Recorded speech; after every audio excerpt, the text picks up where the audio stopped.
Quand il se réveilla, il se trouvait dans une bicoque miteuse, sans son armure ni son épée.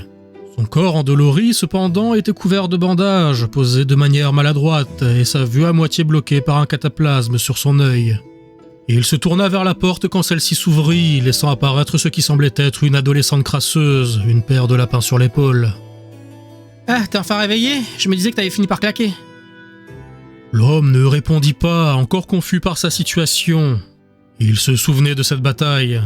Lui et le reste de son régiment avaient été déployés depuis Château Rexgard pour contrer l'avancée d'une horde de serviteurs du chaos au nord.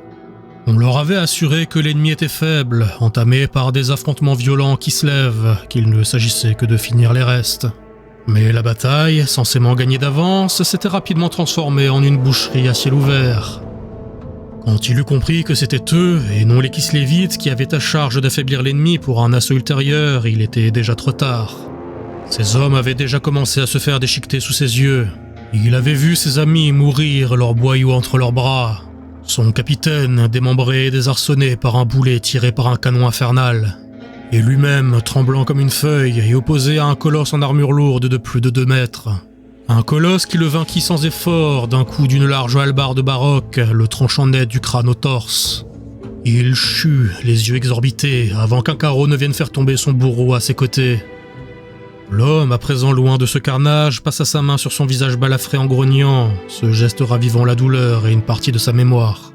« Tu devrais pas trop bouger, je t'ai recousu comme j'ai pu, mais t'as perdu un bon paquet de sang. » Il se renfrogna pour encaisser la douleur vivace et se concentrer sur l'inconnu. « Où suis-je » Elle ne répondit pas de suite, s'attelant à pecer les lapins de manière pour le moins approximative. « Chez moi, bouge pas. Je comptais les garder pour moi, mais vu que t'es réveillé, on va partager. » Tu m'as sauvé. Pourquoi ? Trop bonne, trop conne, comme dirait ma daronne. Au fait, je m'appelle Hilda Weinstock.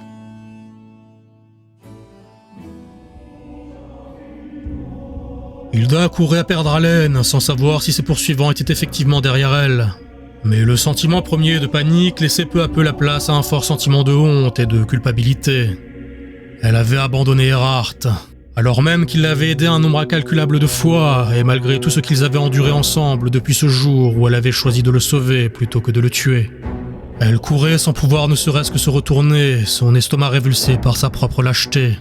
Mais même ce dégoût profond d'elle-même ne suffisait pas à lutter contre sa terreur, et elle ne pouvait se retenir de fuir. Alors que sa perception de son environnement semblait revenir en même temps que la culpabilité l'envahissait, elle se rendit compte des rires gutturaux autour d'elle. Elle n'avait pas réussi à distancer les monstres. Ces derniers la suivaient sans effort, s'amusant de sa panique, jouant avec sa fuite comme un chat jouant avec une souris. Est-ce que cela signifiait qu'Erhardt avait échoué ? Est-ce que l'homme qui avait été à ses côtés toutes ces années l'avait finalement quitté ? Sa vue fut soudainement éblouie par une lumière verte intense, et son aveuglement provisoire l'empêcha de voir d'où partit le coup de feu qui suivit, non plus que l'explosion qui s'enchaîna juste après lui. « On v'là bien une calcu bordée de nouilles, viens par là, Umgi !» Hilda se sentit tirée en avant par un bras robuste, manquant de peu de perdre l'équilibre. Alors, petit à petit, la vue lui revint et elle constata la situation. Baragor était en train de charger une munition dans le canon de son pistolet à poudre, un tonneau de bière à son flanc, tandis qu'à côté d'elle se trouvait Maximilian, une machine étrange en main, d'où rayonnait l'intense lueur verte qui perçait le brouillard. Veuillez excuser l'éblouissement, mais je n'ai pas eu l'occasion de calibrer ce luminophore de translucidité pneumatique à résonance malpieresque de manière optimale. Il se peut que vous ayez des nausées et quelques vertiges dans les heures qui viennent, ou peut-être pas. Avez-vous mangé un plat à base de soja récemment ? Hilda se frotta les yeux, ignorant les explications loufoques de Maximilian pour se concentrer sur les Fimir. Ces derniers semblaient encore plus affectés qu'elle par la lueur verte émanant de l'espèce de lanterne du savant fou. Un nouveau tir de Baragor força l'un des monstres à se mettre à l'abri dans le brouillard que n'atteignait pas la lumière magique. « Bouge ton cul, Umgi, la fin du marais par là-bas !» L'incrédulité de la femme face à cette information laissa rapidement la place au stress et à la panique. « Attendez, Erhardt est juste là-bas, on doit le rejoindre !» Le Dawi renfrogné grogna, tandis que l'humaine tirait sur sa manche pour le forcer à changer de direction. C'était mal connaître l'obstination des nains, et il continuait d'avancer sans s'arrêter, son tonneau de bière sur l'épaule. « On peut pas courir à ce risque, on est tombé sur toi par hasard, mais on doit se sortir de ce traquenard avant que la machine de l'autre simple ne tombe à rade. » Le visage d'Hilda s'empourpra de colère, et elle frappa le crâne du nain du dos de sa hache de manière furibonde. « Où tu vas aller de ce côté, crétin de nabo, sinon je te taille la barbe en pointe et je te noie dans ton foutu tonneau. Aragorn leva un sourcil de surprise en se frottant là où le coup l'avait touché, plus dans un moment de réflexion qu'en réaction à la douleur. Maximilian ajouta. Si l'on prend en compte la convexité de la pierre, son épaisseur et le rythme d'usure composé par la consommation convergente d'énergie dans le convecteur de vent de magie, j'estime à... aucune idée, mais nous devrions aider ce compagnon d'infortune. J'en ai l'intime conviction. Tiens, j'ai utilisé précisément 8 fois la syllabe con dans ma diatribe. Ah non, 9 du coup. Mais cela n'a sans doute aucune importance.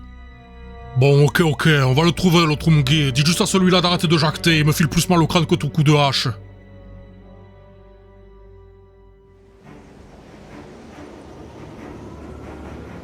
Erhardt tomba au sol, face dans la boue, et roula sur lui-même au moment où le Fimir abattait sa masse sur lui. L'impact fit trembler le sol, projetant des éclaboussures de terre et d'eau stagnante autour de la créature. À bout de souffle, le soldat se redressa maladroitement, sa flamberge tremblante entre ses mains crispées, tandis que le monstre impassible le fixait de son unique œil reptilien. Le silence, brisé uniquement par les clapotis de la boue sous les bottes d'Erhardt, rendait chaque mouvement de la créature assourdissant. Le Fimir avança d'un pas lent mais inexorable, son souffle rauque ponctué par des grognements gutturaux. Erhardt tenta une feinte, balançant sa lame avec toute la force qui lui restait, mais l'acier glissa sur l'épaisse cuirasse de cuir du monstre comme une brindille contre un rocher. Dans une riposte rapide et brutale, la massue décrivit un arc mortel. Erhardt n'eut le temps que de lever sa lame pour parer, et le choc fit vibrer son corps entier alors qu'il reculait de plusieurs pas, la flamberge presque arrachée de ses mains. Ses bras hurlaient de douleur sous l'effort, tandis que le Fimir se contentait de le suivre du regard, l'air presque amusé par cette résistance insignifiante. La peur nouait l'estomac d'Erhardt, mais quelque chose d'irrationnel le poussait à tenir bon, à ne pas laisser son ennemi le broyer sans lutter. Il fonça à nouveau, hurlant pour se convaincre autant que pour effrayer son adversaire, sans succès. Cette fois, il visa une ouverture sous l'aisselle de la créature, la lame mordit la chair écailleuse, un coup net mais peu profond. Le Fimir grogna, plus irrité que blessé. En réponse, la créature le balaya horizontalement avec sa massue. Erhardt, trop lent, fut frappé à l'épaule et projeté comme une poupée de chiffon contre un tronc d'arbre. Un craquement sinistre résonna dans son dos, suivi d'une douleur fulgurante qui lui arracha un cri silencieux. Sa flamberge lui échappa des mains, glissant hors de portée dans la boue, et il tenta de se relever, les membres tremblants et son souffle saccadé. Mais le Fimir était déjà sur lui. La créature leva sa massue une nouvelle fois, et Erhardt roula sur le côté, évitant de justesse l'arme qui s'enfonça profondément dans la terre. Il ramassa une pierre au sol, un réflexe dérisoire, et la lança en direction du monstre tout en rampant dans la boue. La pierre ricocha sur son crâne épais sans même attirer un battement de paupières, et Erhardt souffla, à genoux, un filet de sang coulant de ses lèvres. Bordel, c'est pas comme ça que ça devait finir.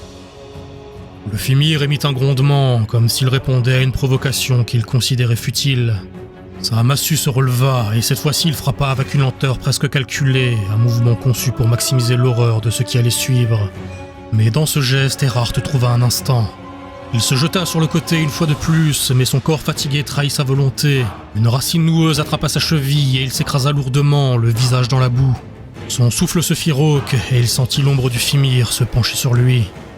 Alors, dans un sursaut de désespoir, Erhardt tira un poignard de sa botte et le planta sauvagement dans la jambe du monstre. Le cri strident qu'il arracha au Fimir fut une petite victoire dans cette mer de défaite. Mais le poignard resta coincé dans l'épaisse chair et la riposte fut immédiate. La queue musclée de la bête faucha Erhardt comme un fouet au moment où il se relevait, le projetant à nouveau au sol. Cette fois, la face contre l'eau stagnante et glacée des marais. Le soldat se redressa à grand-peine, ses forces l'abandonnant et son esprit vacillant. S'il n'eût été son armure, l'impact l'aurait certainement tué sur le coup, mais même ainsi, le choc avait laissé ses séquelles. Tout ce qu'il pouvait faire, c'était fixer la silhouette monstrueuse qui s'avançait encore et encore, implacable, prête à mettre fin à cette parodie de combat. Alors, dans un dernier éclat de conscience, il murmura pour lui-même. « Hilda, est-ce que tu as pu fuir ?» Et alors que la massue se levait une dernière fois, l'ombre du Fimir s'étendant sur lui, Erhardt ferma les yeux, prêt à affronter son sort. Il les rouvrit au moment où un coup de feu retentit, accompagné par une lueur verte maladive qui sembla perturber le Fimir plus que le plomb fiché dans sa chair. Le monstre recula de plusieurs pas en couvrant son œil unique de son bras dans une plainte courroucée. L'homme à terre sentit une poigne ferme enserrer son avant-bras pour le tirer hors de la boue, mais tout ce qu'il vit fut le dos d'Hilda qui le traînait derrière elle au pas de course. Il fut forcé de suivre la cadence malgré ses blessures, mais put dans le même temps constater la présence de Maximilian et Baragor à ses côtés. Le nain coupa court à l'interrogation imminente de son accent à couper au couteau. « Pas le temps de niaiser, contente-toi de courir, Umgi !» La remarque pragmatique lui permit de sortir de la torpeur induite par son incrédulité, et il renforça son âme en même temps que ses muscles pour suivre la course précipitée du groupe. Il ne sut cependant pas combien de temps ils coururent ainsi dans le marécage puant. Sa seule certitude étant que cette lueur verte, semblant émaner d'un artefact de Maximilian, avait définitivement repoussé les Fimir dans leur tanière humide, leur offrant ainsi un répit salutaire. Le groupe continua de fuir à travers les marais, chaque pas écrasant les eaux stagnantes dans un clapotis qui semblait résonner comme un tambour de guerre. La lumière verte du luminophore de Maximilian perçait à peine la brume épaisse, mais elle semblait suffire à maintenir les Fimir à bonne distance. Hilda, en tête, traînait toujours Erhardt avec une force qu'elle ne soupçonnait pas posséder. Baragor, pour sa part, fermant la marche, jetant des coups d'œil inquiets derrière eux, sa main libre solidement agrippée à la crosse de son pistolet à poudre. À chaque ombre mouvante, il grondait dans sa barbe, prêt à tirer si nécessaire. « On ne peut pas continuer comme ça, ce foutu marais nous ralentit plus qu'il ralentit les Skargzar. » Et tu proposes quoi, qu'on les attende ici au milieu des sangsues ? Pas cher, il nous faut un plan, ce jeu tiendra pas indéfiniment et j'aimerais autant pas être dans ce marais quand ça arrivera. Maximilian, bien que haletant, répliqua avec une étrange satisfaction. « Mon cher Baragor, ce luminophore n'est pas un simple jouet, voyons. Sa réserve énergétique repose sur une matrice cristalline que j'ai minutieusement calibrée pour... » Pour la fermer, si tu veux pas que je te balance toi et ta pabiole dans ce puits de boue. Le petit groupe s'immobilisa un instant, chacun tentant de reprendre son souffle. La tension était à son comble, malgré l'absence d'ennemis apparents, et Erhardt, dans son état lamentable, tenta de parler entre deux gorgées d'air. « On doit retrouver la Styr et longer le fleuve. C'est notre seul moyen de pas tourner en rond dans cet enfer. » Alors on bouge. Si on peut atteindre la rivière, on pourra peut-être semer ces horreurs. Baragor grogna mais ne protesta pas. Le groupe se remit en mouvement, suivant les indications d'Erhardt. La progression était lente et laborieuse, le sol traître des marécages menaçant de les faire chuter à chaque pas. À plusieurs reprises, ils durent s'arrêter pour aider Maximilian à extraire son équipement des bourbiers, ainsi que sa propre personne. Enfin, par un coup du sort, plus que du fait d'un quelconque sens de l'orientation, la brume se dissipa légèrement, révélant le cours large et sinueux de la Styr. Les eaux étaient sombres, leur surface troublée par des remous occasionnels. Pourtant, un gué était visible à une centaine de mètres, marqué par de larges pierres émergeant de l'eau. Mais l'endroit était loin d'être accueillant, les berges étaient étroites et glissantes, et la rivière semblait plus profonde que ce que le gué promettait. « Paragrungnir, vous êtes sûr qu'on peut passer par là ?» Hilda jeta un regard par-dessus son épaule. Les grognements gutturaux des Fimir semblaient résonner dans les ombres autant que dans son esprit, et ce malgré leur absence. Je préfère tenter ça que de rester de ce côté du fleuve. Sans attendre de réponse, elle entra dans l'eau, la température glacée lui arrachant un frisson, mais elle serra les dents et continua. Maximilian suivit de près, son luminophore toujours allumé, bien qu'il semblât commencer à vaciller. Enfin, Baragor fermait la marche, épaulant Erhardt, qui peinait à garder l'équilibre. Une fois la Styr traversée, non sans difficulté, en particulier pour la basse stature du nain, la troupe eut la bonne surprise d'être accueillie par un sol à peu près solide et bien plus adapté à la marche. Baragor essora sa longue barbe détrempée sans cérémonie et annonça « Bon, l'Skargzar c'est réglé, mais on n'est pas encore tiré d'affaire. On va un endroit calme pour lever les camps. Mordheim, c'est pas à portée de marteau, alors une pause ce serait pas du luxe. »